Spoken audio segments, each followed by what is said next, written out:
मुंगेर में विसर्जन का दिन था। जैसा कि आप लोगों को पता है, मुंगेर में विसर्जन के दिन का काफ़ी महत्व है और काफ़ी दूर दूर से यहाँ पे लोग आते हैं इस विसर्जन को देखने के लिए। वहाँ का जो विसर्जन है वो काफ़ी प्रसिद्ध है। लेकिन इन सब के बीच एक ऐसी घटना सामने आती है जो पुलिस पर, सरकार पर सवाल खड़ा करती है। आपको बता दें कि जिस तरह से मुंगेर में जो गोली और लाठी कांड है उसको लेकर बिहार में जो राजनीति है वो भी काफ़ी गर्मा गई है। लोगों के साथ साथ जो विपक्ष की पार्टियां यानी महागठबंधन सरकार को पूरी मजबूती से घेरने का काम कर रही है। इन सब के बीच आपको बता दें कि चुनाव आयोग की तरफ से सबसे बड़ा सवाल ये है कि महागठबंधन के जो नेता हैं वो सरकार को जमकर घेरने का काम कर रहे हैं। चाहे बात कर लिया तेजस्वी यादव या बात कर लिया कांग्रेस की। आज कांग्रेस का प्रतिनिधिमंडल राज्यपाल से मिलने पहुंचता है, राजभवन पहुंचता है। उनकी मुलाकात राज्यपाल से होती है। उसके बाद उन्होंने ज्ञापन सौंपा है। उसके बाद राज्यपाल से बात करने के बाद जब वो बाहर निकलते हैं तो वो मीडिया से बात करते हैं और क्या कुछ कह रहे हैं पहले आप सुनिए। आज कांग्रेस पार्टी का एक प्रतिनिधि मंडल बिहार के महामहिम राज्यपाल जी से मिला। मुंगेर लाठी और गोली कांड की व्यापक चर्चा महामहिम राज्यपाल जी से हमने की। प्रदेश कांग्रेस कमेटी के अध्यक्ष मदन मोहन झा साहब ने, मेरे सहयोगी पवन खेड़ा जी ने, संजीव जी ने और हमने महामहिम राज्यपाल जी को ये बताया कि कैसे 72 घंटे तक मुंगेर में हिंसा का नंगा नाच हुआ और नीतीश सरकार आंखें मूंदे सोई रही, संलिप्त रही। हमने महामहिम राज्यपाल जी को ये भी बताया कि दुर्गा माँ के भक्तों को किस प्रकार घेर कर निहत्थे निर्दोष भक्तों को पीटा गया, लाठियों से।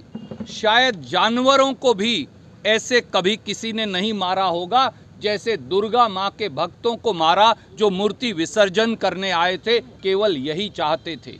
उनका कसूर क्या था?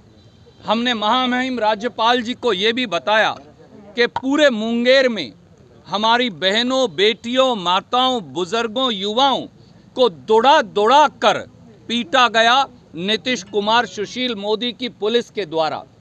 और उसके बाद पुलिस के द्वारा जानबूझकर निर्दोष लोगों पर गोलियां चलाई गई। अनेकों राउंड, सैकड़ों राउंड फायर हुए। 8 लोगों को गोलियां लगी। अनुराग कुमार का 17 साल का एक नौजवान, उसके सर में गोली मारकर उसका भेजा उड़ा दिया गया। हमने राज्यपाल जी को बाकायदा समाचार पत्रों की कर्तनों के साथ साथ सीआईएसएफ की ईमेल भी दिखाई और बताया कि किस प्रकार से अब ये साफ है कि जिन 8 लोगों को गोलियां लगी उनके खोल इंसास राइफल के हैं जो पुलिस द्वारा फायर की गई। ये भी बताया कि पुलिस की इंटरनल ईमेल में अब ये साफ है कि जानबूझकर निहत्थे और निर्दोष दुर्गा माँ के भक्तों से मुंगेर की धरती को उनके खून से लाल कर दिया नीतीश कुमार जी और सुशील मोदी जी ने। जब यह हिंसा हुई उसके बावजूद कार्यकारी मुख्यमंत्री नीतीश कुमार जी और उप मुख्यमंत्री सुशील मोदी जी बजाय एसपी और डीसी को सस्पेंड कर एफआईआर दर्ज करने के अपने चहेते अधिकारियों को बचाने में लगे रहे, क्योंकि एसपी मुख्यमंत्री नीतीश कुमार जी के सबसे नज़दीक सहयोगी की बेटी हैं और जो कलेक्टर हैं, डिप्टी कमिश्नर हैं, वो डिप्टी चीफ मिनिस्टर के चहेते हैं। उस वजह से हिंसा दोबारा हुई, उपद्रव दोबारा हुआ। हिंसा की हम निंदा करते हैं पर उसका कारण नीतीश कुमार और सुशील मोदी हैं। इसलिए हमने 3 मांगे रखी। पहली मांग, हमने महामहिम राज्यपाल जी को कहा कि नीतीश कुमार और सुशील मोदी को मुख्यमंत्री और उप मुख्यमंत्री पद पर बने रहने का अधिकार नहीं, उन्हें फौरन बर्खास्त किया जाए। दूसरा, अनुराग कुमार के परिवार को 50 लाख रुपये का मुआवजा दिया जाए। हमने राज्यपाल जी से ये भी कहा कि आपको चुनाव आयोग से पूछने की ज़रूरत नहीं, आप अपने डिस्क्रिशनरी फंड से भी ये पैसा दे सकते हैं। तीसरा, जो अधिकारी हैं, पुलिस के अधिकारी हैं, प्रशासन के अधिकारी हैं, उनको सस्पेंड कर उनके खिलाफ एफआईआर दर्ज की जाए और एक निष्पक्ष इंक्वायरी की जाए ताकि दूध का दूध, पानी का पानी सामने आ सके। महामहिम राज्यपाल जी ने बड़ी उदारता से पंडित मदन मोहन झा जी को, पवन जी को, मुझे, संजीव जी को यह आश्वासन दिया है कि वो संविधान के अनुरूप इन सब मांगों पर विचार करेंगे। हमने विशेष तौर से अनुराग के परिवार को, वो जो 8 लोग जिन्हें गोलियां लगी हैं, उनको मुआवजे की जो बात कही है, उन्होंने ये भी तरीके से उस पर विचार करेंगे और अधिकारियों के खिलाफ प्रशासनिक और अनुशासनिक कार्रवाई के लिए भी विचार करेंगे। कोई प्रश्न आप पूछना चाहें तो स्वागत है। जांच के लिए सर कैसे अधिकारियों की मांग थी, क्योंकि एक आईपीएस से जुड़ा हुआ मामला वो झूठ बोल रही थी। देखिए, इसमें न्यायिक जांच के अलावा और कोई रास्ता नहीं, जैसा तेजस्वी जी ने और हमने पहले भी कहा था। हाई कोर्ट के सिटिंग जज से ही जांच होगी, पर उससे पहले इन अधिकारियों पर एफआईआर दर्ज हो, एसपी और कलेक्टर सस्पेंड किए जाएं। ये सरकार के अधिकार क्षेत्र में है। नीतीश कुमार जी और सुशील मोदी जी एसपी और कलेक्टर को बचा क्यों रहे हैं? वो मुंगेर की जनता के साथ हैं, वो माँ के भक्तों के साथ हैं, वो दुर्गा माता का विसर्जन, मूर्ति विसर्जन कर रहे भक्तों के साथ हैं, बिहार के साथ हैं, या आईएएस आईपीएस अधिकारियों के साथ हैं।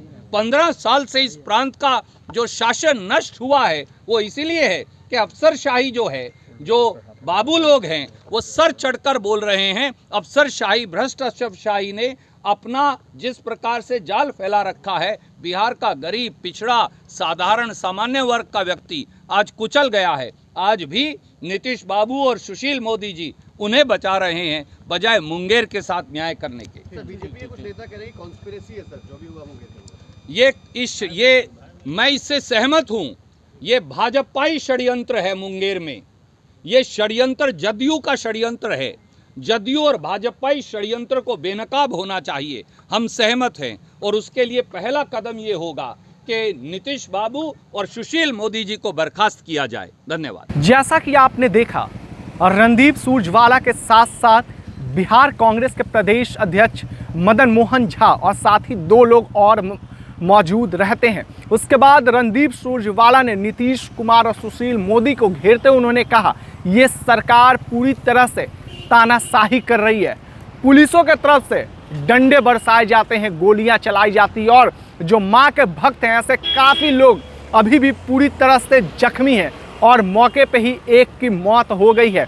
तो ऐसे में जिस तरह से सरकार का रवैया इस पूरे मैटर को जो नीतीश कुमार और सुशील मोदी है वो दबाने में लगे हैं, क्योंकि आपको बता दें रणदीप सुरजेवाला ने लिपि सिंह का भी नाम लेते हुए उन्होंने कहा कि जिस तरह से नीतीश कुमार के काफ़ी खास आरसीपी सिंह की बेटी हैं लिपि सिंह, और साथ ही सुशील कुमार मोदी के बहुत ही खास हैं वहाँ के डीएम। तो ये लोग जो हैं ये पूरे मामले को लीपा पोती करने में लगे हैं, लेकिन किसी भी तरह से बिहार की जनता माफ नहीं करने वाली है। साथ ही आपको बता दें कि मुआवजे की भी मांग करते हुए रणदीप सुरजेवाला ने कहा है कि जिसकी मौत हुई है उसके परिजनों को 50 लाख मुआवजा दिया जाए, जो लोग घायल हुए हैं साथ ही उन सभी को मुआवजा दे। यह सरकार ने उन्होंने यह अपील राज्यपाल से की है। ऐसे ही तमाम अपडेट्स आपको एचएस बिहार देते रहेगा। अभी के लिए फिलहाल इतना ही। नमस्कार।